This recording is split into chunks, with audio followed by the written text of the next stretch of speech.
Assalamualaikum warahmatullahi wabarakatuh. Kami dari kelompok 1 akan mempresentasikan materi mengenai database. Saya Ayu Natasha dengan NIM 240511018 dengan rekan saya Naila Fazilatunisa dengan NIM 240511014. Selanjutnya kita akan masuk pembahasan mengenai database sendiri. Perkenalkan, nama saya Naila Fazilatunisa. Saya akan menjelaskan definisi database. Database adalah kumpulan data yang saling berhubungan dan disimpan secara terorganisir dalam suatu sistem sehingga dapat diakses, dikelola, dan diperbarui dengan mudah. Data dalam database biasanya disusun dalam bentuk tabel yang terdiri dari baris sebagai rekor dan kolom sebagai file. Contohnya, pada data mahasiswa terdapat kolom NIM, nama, dan jurusan. Lalu ada definisi DBMS atau Database Management System. DBMS adalah perangkat lunak yang digunakan untuk membuat, mengelola, dan mengontrol database. DBMS berperan sebagai penghubung antara pengguna dengan database sehingga pengguna tidak perlu mengetahui bagaimana data disimpan secara fisik. Dengan adanya DBMS, proses pengelolaan data menjadi lebih mudah, cepat, dan terstruktur. Selain itu, DBMS juga memiliki beberapa tugas utama, yaitu mengatur penyimpangan data agar lebih efisien, menjaga keamanan data dari akses yang tidak sah, memproses permintaan atau query dari pengguna, memastikan data tetap akurat dan konsisten, serta menyediakan fitur backup dan recovery untuk mengembalikan data jika terjadi kerusakan atau kehilangan. Jadi, jika database diibaratkan sebagai lemari arsip, maka DBMS adalah petugas arsip yang bertugas menyimpan, mencari, dan mengelola semua dokumen agar tetap rapi dan mudah ditemukan. Selanjutnya ada kelebihan database. Yang pertama, mengurangi redundansi.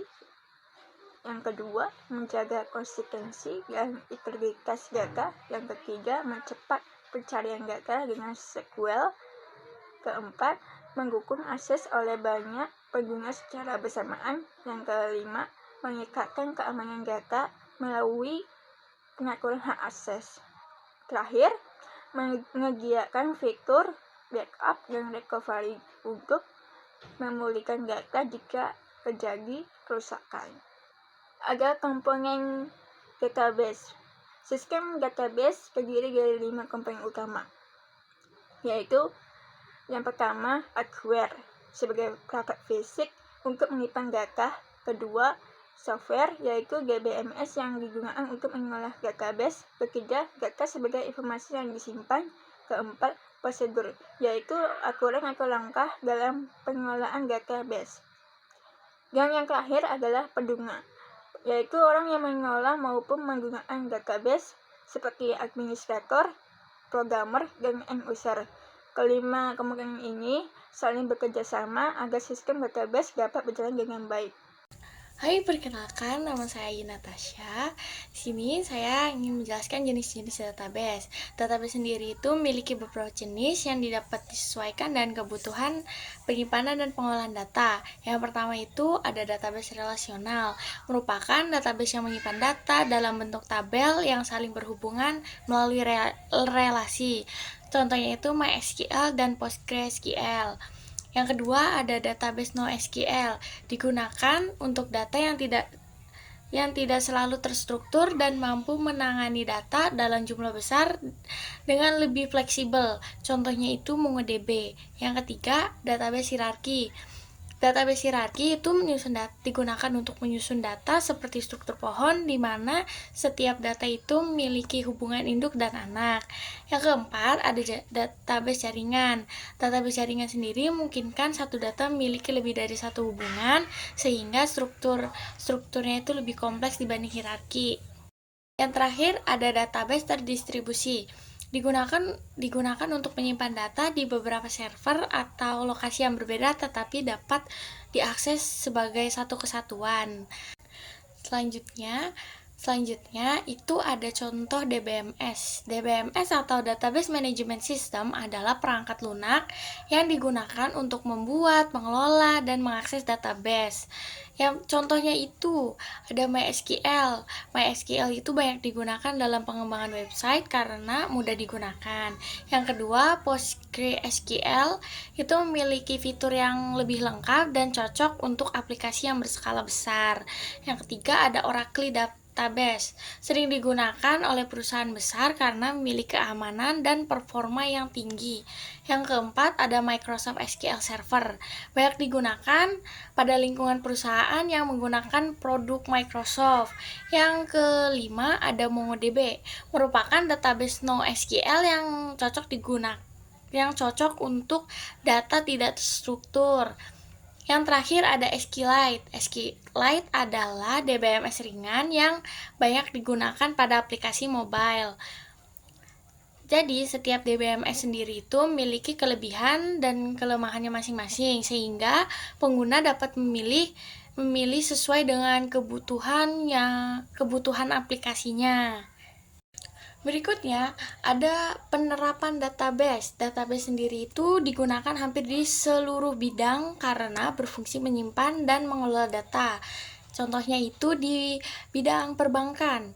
Saat kita menggunakan aplikasi mobile banking untuk mengecek saldo atau melakukan transfer, data saldo, riwayat transaksi, dan informasi rekening kita semua disimpan di dalam database.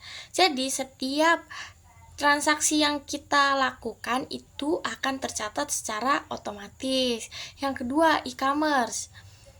Misalnya, saat kita berbelanja di Shopee atau Tokopedia, ketika kita mencari produk, memasukkan barang ke keranjang, lalu melakukan pembayaran, semua data seperti stok barang, pesanan, riwayat pembelian disimpan di dalam database. Yang ketiga, ada sistem akademik. Contohnya itu di kampus kita, yaitu Grid System. Saat membuka aplikasi Grid System untuk melihat KRS, jadwal kuliah, atau nilai semester, semua informasi tersebut diambil dari database yang dikelola oleh kampus. Yang keempat, ada media sosial. Misalnya kita menggunakan Instagram atau TikTok. Ketika kita mengunggah foto, memberikan komentar, atau menyukai sebuah postingan, semua aktivitas tersebut disimpan dalam database sehingga bisa ditampilkan kembali kapan saja. Yang terakhir itu ada rumah sakit. Contohnya itu ketika pasien berobat ke rumah sakit, dokter dapat melihat riwayat pemeriksaan, hasil laboratorium, dan obat yang pernah diberikan karena semua data pasien itu tersimpan aman di database. Dari contoh-contoh tersebut dapat kita lihat bahwa database selalu bekerja di balik layar. Hampir setiap aplikasi yang kita gunakan setiap hari seperti mobile banking, e-commerce, sistem akademik, media sosial, hingga di rumah sakit memanfaatkan database agar data tersimpan dengan rapi, mudah dicari, dan aman. Kesimpulannya, database merupakan komponen penting dalam sistem informasi karena berfungsi menyimpan dan mengelola data secara terstruktur. Dengan bantuan DBMS, proses penyimpanan, pencarian, pembaruan, dan pengamanan data menjadi lebih mudah dan efisien. Oleh karena itu, hampir di semua aplikasi modern, baik di bidang pendidikan, bisnis, kesehatan, maupun media sosial, memanfaatkan database sebagai pusat pengolahan data. Sekian penjelasan dari kami. Kurang lebihnya mohon maaf. Wassalamualaikum warahmatullahi wabarakatuh.